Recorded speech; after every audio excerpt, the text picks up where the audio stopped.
Hello friends, എൻ്റെ പേര് അഞ്ജു. ഞാൻ ഇറിഗേഷനിൽ തേർഡ് ഗ്രേഡ് ഓവർസിയർ ആയിട്ട് വർക്ക് ചെയ്യാണ്. ഇതിനു മുമ്പ് ഞാൻ വാട്ടർ അതോറിറ്റിയിൽ തേർഡ് ഗ്രേഡ് ഓവർസിയർ ആയിട്ട് വർക്ക് ചെയ്യുമായിരുന്നു. അവിടെ നിന്നാണ് ഞാൻ ഇറിഗേഷൻ ഡിപ്പാർട്ട്മെൻറ്റിലേക്ക് മാറിയത്. അപ്പോൾ ഒരു ഗവൺമെൻറ് ജോലി വേണമെന്നൊരു ആഗ്രഹം മനസ്സിൽ വന്നപ്പോൾ ഞാനിങ്ങനെ അന്വേഷിച്ചിരുന്നു, ഒരു നല്ല കോച്ചിങ് സെൻറ്റർ ഏതാണെന്ന് ഞാൻ ഫ്രണ്ട്സിനോടൊക്കെ ഒന്ന് അന്വേഷിച്ചിരുന്നു. അപ്പോൾ അവരാണ് പറഞ്ഞത് ഷിൻഡോ സാർ നടക്കുന്ന ഹോളി മാത അക്കാദമി എന്ന് പറഞ്ഞിട്ടൊരു സ്ഥാപനമുണ്ട്, അവിടെ ജോയിൻ ചെയ്താൽ മതി, നല്ല കോച്ചിങ്ങും ആണ്, നല്ല ക്ലാസ്സുകളാണെന്ന് പറഞ്ഞിട്ടാണ് ഞാൻ അവിടെ ജോയിൻ ചെയ്തത്. ജോയിൻ ചെയ്യുന്ന സമയത്ത് അവിടെ സൺഡേ ബാച്ചാണ് ഉണ്ടായിരുന്നത്. അപ്പോൾ ഞാൻ സൺഡേ ബാച്ചിലാണ് ജോയിൻ ചെയ്തത്. എല്ലാ സൺഡേസിലും വരാറുണ്ട്, ക്ലാസ്സുകളൊക്കെ അറ്റൻഡ് ചെയ്യാറുണ്ട്. അത് കഴിഞ്ഞ് 2018 PW ഇറിഗേഷൻ്റെ തേർഡ് ഗ്രേഡിൻ്റെ നോട്ടിഫിക്കേഷൻ വന്നത്. അപ്പോൾ ഞങ്ങൾ അവിടെ റെഗുലർ ബാച്ച് സ്റ്റാർട്ട് ചെയ്തു. അപ്പോൾ ഞങ്ങൾ റെഗുലർ ബാച്ചിലോട്ട് ജോയിൻ ചെയ്തു. അപ്പോൾ റെഗുലർ ബാച്ച് എന്ന് പറയുമ്പോൾ ഒരു മൺഡേ ടു സാറ്റർഡേ ക്ലാസ്സുകൾ ഉണ്ടായിരുന്നു. നല്ല വെൽ എക്സ്പീരിയൻസ്ഡ് ടീച്ചേഴ്സായിരുന്നു ക്ലാസ്സുകൾ എടുത്തിരുന്നത്. ഷിൻഡോ സാറിൻ്റെയും ക്ലാസ്സുകൾ ഉണ്ടായിരുന്നു.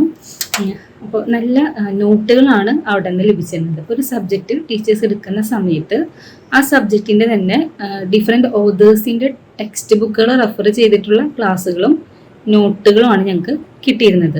അപ്പോൾ ആ നോട്ടുകൾ വെച്ച് പഠിക്കുമ്പോൾ നമുക്ക് പുറത്തുനിന്ന് വേറൊരു ടെക്സ്റ്റ് ബുക്ക് റെഫർ ചെയ്യേണ്ട ആവശ്യം വന്നിട്ടില്ല. എല്ലാവിധ കാര്യങ്ങളും ഞങ്ങൾക്ക് ആ നോട്ടിൽ നിന്ന് തന്നെ കിട്ടിയിട്ടുണ്ട്. അതുപോലെ തന്നെ അവിടെ നല്ല കുറേയധികം ക്വസ്റ്റ്യൻസ് ഞങ്ങൾക്ക് അവിടെ നിന്ന് കളക്ട് ചെയ്ത് പഠിക്കാൻ പറ്റിയിട്ടുണ്ട്. ഒരു PK നായർ, ഇലക്ട്രോൺ, കുറുമി, അങ്ങനെ കുറേ ടെക്സ്റ്റ് ബുക്കുകളൊക്കെ റെഫർ ചെയ്തിട്ട് ഞങ്ങൾ കുറേ ക്വസ്റ്റ്യൻസ് കളക്ട് ചെയ്തിട്ടുണ്ട്.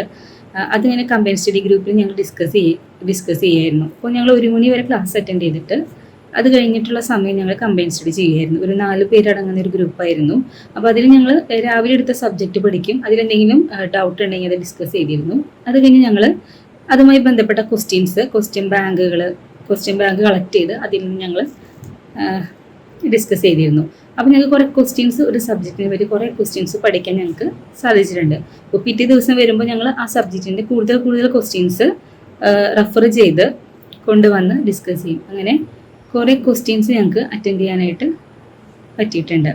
അതുപോലെ തന്നെ മോഡൽ എക്സാംസുകൾ കുറേ നടത്താറുണ്ട്. അപ്പോൾ ആ എക്സാമുകൾ അറ്റൻഡ് ചെയ്യുമ്പോൾ നമുക്ക് മനസ്സിലാക്കാൻ പറ്റാറുണ്ട് നമുക്ക് എവിടെയാണ് ഇമ്പ്രൂവ് ചെയ്യേണ്ടത്, ഏത് പോർഷനാണ് കുറച്ചും കൂടി ശ്രദ്ധിക്കേണ്ടതെന്നൊക്കെ നമുക്ക് മനസ്സിലാക്കാൻ പറ്റാറുണ്ട്. അപ്പോൾ അടുത്ത ദിവസം എക്സാം എടുക്കുമ്പോൾ നമുക്കതൊക്കെ ഇമ്പ്രൂവ് ചെയ്യാനായിട്ട് പറ്റാറുണ്ട്. അതുപോലെ തന്നെ സാർ എപ്പോഴും പറയുക, ഒരു സബ്ജക്റ്റ് നമ്മൾ പരമാവധി പ്രാവശ്യം റിവിഷൻ ചെയ്യാനായിട്ട് നോക്കണം. അന്നാലാണ് നമുക്ക് ആ സബ്ജക്റ്റ് ഓർമ്മയിൽ നിൽക്കുന്നത്. അപ്പോൾ നമ്മളൊരു പുതിയ സബ്ജക്റ്റ് പഠിക്കുന്നതോടൊപ്പം തന്നെ മുമ്പ് പഠിച്ച സബ്ജക്റ്റുകൾ എപ്പോഴും അതിൻ്റെ കൂടെ റിവിഷൻ ചെയ്തുകൊണ്ടിരിക്കാൻ സാറ് പറയാറുണ്ട്. അതുപോലെ തന്നെ സാറിൻ്റെ മോട്ടിവേഷൻ ക്ലാസ്സുകൾ, അത് എക്സാം അറ്റൻഡ് ചെയ്യുന്ന സമയത്ത് ഞങ്ങൾക്ക് വളരെയധികം ഉപയോഗപ്രദമായിട്ടുണ്ട്. സാറ് പറഞ്ഞു തരാറുണ്ട്, ഒരു എക്സാം ടൈം ലിമിറ്റിനുള്ളിൽ എങ്ങനെ അത് അറ്റൻഡ് ചെയ്യണം, ഒരു ക്വസ്റ്റ്യൻസിന് നമുക്ക് എത്ര ടൈം എടുക്കാം, ടെൻഷനൊന്നും ഇല്ലാതെ എങ്ങനെ ഒരു എക്സാം നമുക്ക് അറ്റൻഡ് ചെയ്യാം എന്നുള്ള കാര്യമൊക്കെ സാറ് പറഞ്ഞു തന്നിരുന്നു.